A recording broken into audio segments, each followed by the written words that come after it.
corrupts, and absolute power corrupts absolutely. This is Aaron Russo, a filmmaker and former politician. To his left is Nicholas Rockefeller of the infamous Rockefeller banking and business dynasty. After maintaining a close friendship with Nicholas Rockefeller, Aaron eventually ended the relationship, appalled by what he had learned about the Rockefellers and their ambitions. I got a call one day from an attorney woman I knew, and she said, "Would you like to meet one of the Rockefellers?" I said, "Sure, I'd love to." And we became friends, and he began to divulge a lot of things to me.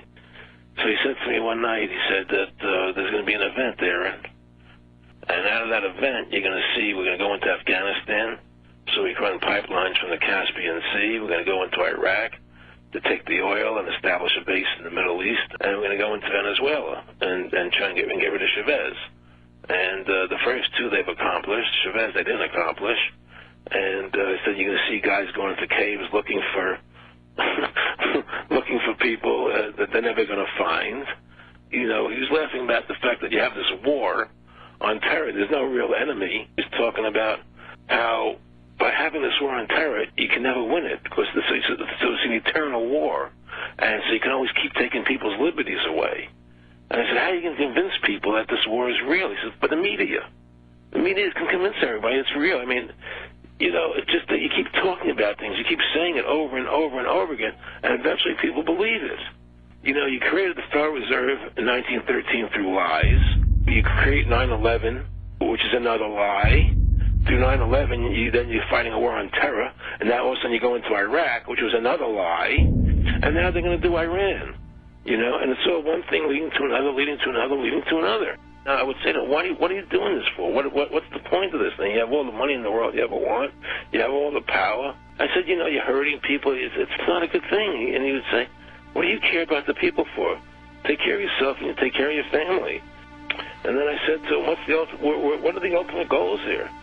He said, the ultimate goal is to get everybody in this world chipped with the RFID chip and have all money be on those chips and everything on those chips.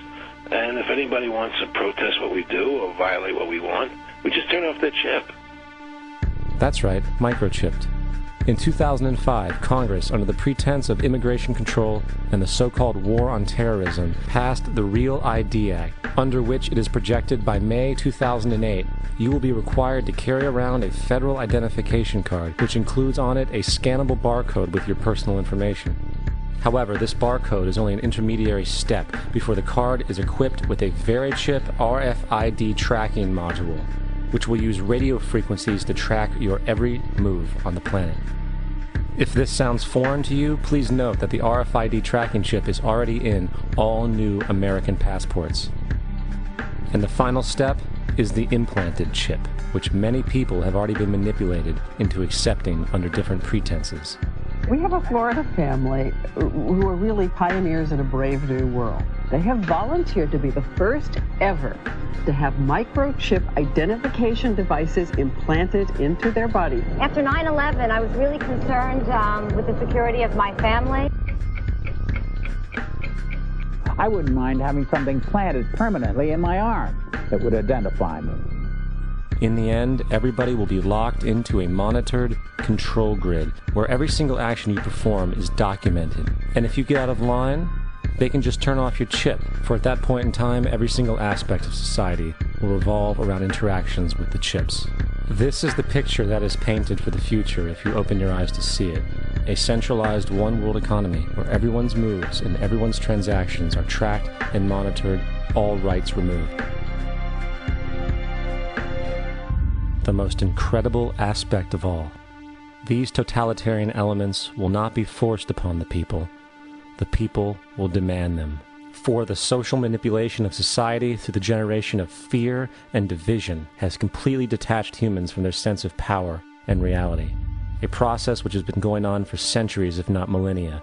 Religion, patriotism, race, wealth, class, and every other form of arbitrary, separatist identification and thus conceit has served to create a controlled population, utterly malleable in the hands of the few. Divide and conquer is the motto, and as long as people continue to see themselves as separate from everything else, they lend themselves to being completely enslaved. The men behind the curtain know this, and they also know that if people ever realize the truth of their relationship to nature and the truth of their personal power,